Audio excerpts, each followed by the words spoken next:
A reading from the Gospel according to John. There was a man sent from God whose name was John. He came as a witness to testify to the light, so that all might believe through him. He himself was not the light, but he came to testify to the light. This is the testimony given by John when the Jews sent priests and Levites from Jerusalem to ask him, "Who are you?" He confessed and did not deny it, but confessed, "I am not the Messiah."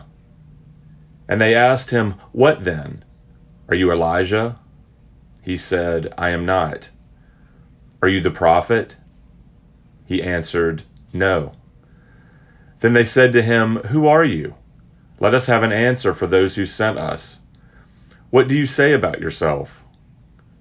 He said, "I am the voice of one crying out in the wilderness, 'Make straight the way of the Lord,' as the prophet Isaiah said." Now they had been sent from the Pharisees. They asked him, "Why then are you baptizing, if you are neither the Messiah, nor Elijah, nor the prophet?" John answered them, "I baptize with water. Among you stands one whom you do not know, the one who is coming after me. I am not worthy to untie the thong of his sandal." This took place in Bethany, across the Jordan, where John was baptizing. Here ends the reading.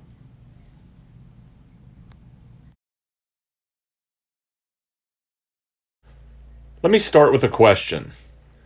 Would you rather spend your day feeling happy, or would you rather spend your day happy, interspersed with some moments of sadness, frustration, and anxiety? I know what you're thinking. What kind of a ridiculous question is that? Well, a day full of happiness, of course. In preparing this week's homily, I revisited an article I had read in Scientific American a few years ago when I was a school chaplain, and was also coaching the boys lacrosse team and advising a club called Boys to Men. The title of the article is "The Importance of Fostering Emotional Diversity in Boys." And while thinking about that article, I came across a Facebook post from a member of Church of the Nativity and friend, Joe York. I asked Joe if I could share it in my homily, to which he said yes. So here it is. I talked to a therapist today and it was great. It always is. I resisted seeking therapy after my brother died 8 years ago due to some sort of imagined and absurd Southern sense of stoic masculinity. I believed I could just absorb it, take it. I couldn't, and sometimes I still can't. Several years ago, when I was finally smart enough and brave enough to take that step, it really helped. It still helps. So in review, help helps. Get it if you need it. And if you need it and can't get it, holler. I'll help. In response, let me first say, thank you, Joe, for your willingness to share something so personal. Quite frankly, what you have said is a sermon in and of itself, maybe several. And judging by the number of likes and comments to your post, it resonated with a lot of people. It certainly resonated with me, as did that article about boys and emotions. In short, the premise of the article is that promoting what is known as emo diversity, or a diversity of emotions, is better than promoting the cultivation of positive emotions only.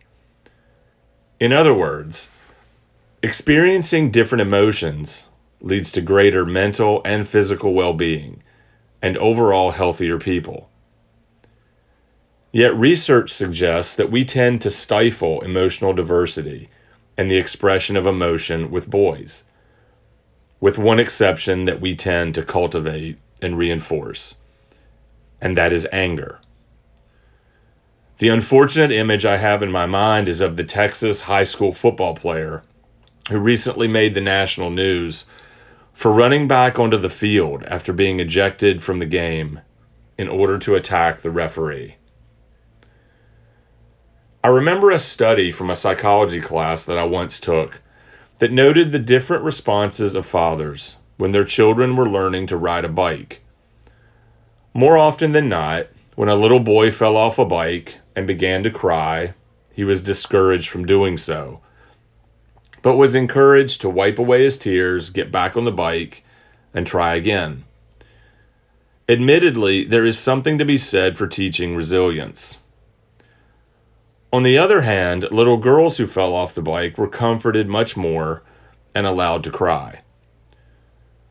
While I know this is one example and not every parent responds this way, it does suggest, and I believe it is true, that often from very early on in a child's life, gender norms and the display of what is considered appropriate emotions begin to be reinforced. The term alpha male started with scientists researching the behavior of wolves. Researchers noticed that among the wolf pack, there was always one male who dominated all the other males, and therefore had mating rights to all the females. They designated this wolf the alpha male. But over time, we began to use this term with men, and for some, it came to represent our ideal leader, someone who displayed characteristics like strength, direction, assertiveness, and confidence. It came to represent the majority of those who rise to the top, politically, in business, entertainment and sports, even academics. So naturally, we can apply it to religious leaders too, right? It's no wonder the priests and Levites who come to question John the Baptist compare him to men like Elijah or other prophets, or wonder if he is the strong leader they await in the coming of the Messiah. John exudes strength. He's out there in the wilderness, in his camel's hair and leather belt, living off the land, and preaching with authority.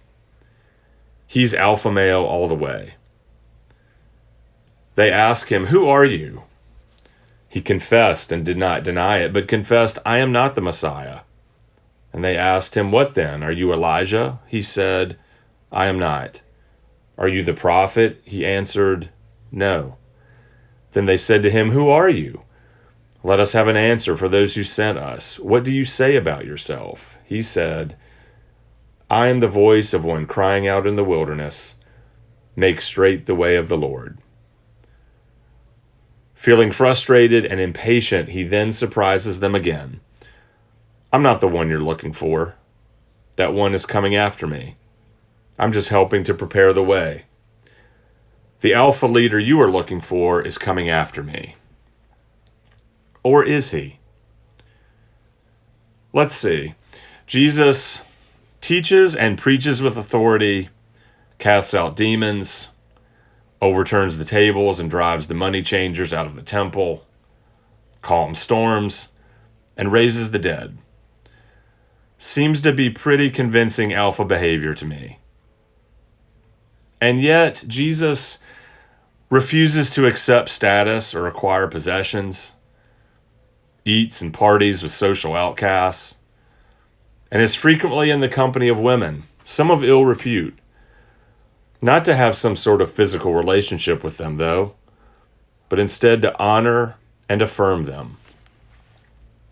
From being born of such humble and scandalous beginnings to dying a criminal, hung on a cross and executed on a garbage heap outside of Jerusalem. No, not alpha after all, but actually so much more. Maybe we shouldn't be so surprised by these contradictions. At the end of the Bible, in the closing verses of Revelation, Jesus himself gives us a clue to his identity. "I am the Alpha and the Omega, the first and the last, the beginning and the end."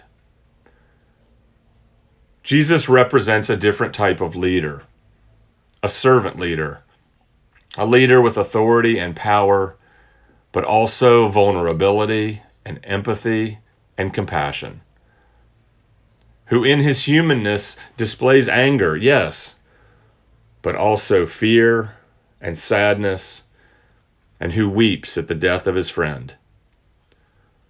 Among the many things Jesus has to teach us, he models the importance of emotional diversity. This is a type of leadership that calls into question many of the ideas our culture seems to prize. In the community that Jesus, the Alpha and Omega, calls us to be, there is no alpha male and beta male. There is no male and female, rich and poor, black and white, gay and straight, young and old. All the ways we classify each other just fall away, leaving just one that fits all of us, the most important of all, and the only one that is relevant in the end: child of God. And as God's children, we can be assured during our happiest times, our saddest times, during those times we fall off our bikes and skin our knees and just want to cry, our Emmanuel, whose birth we eagerly await celebrating at Christmas, is always with us. Amen.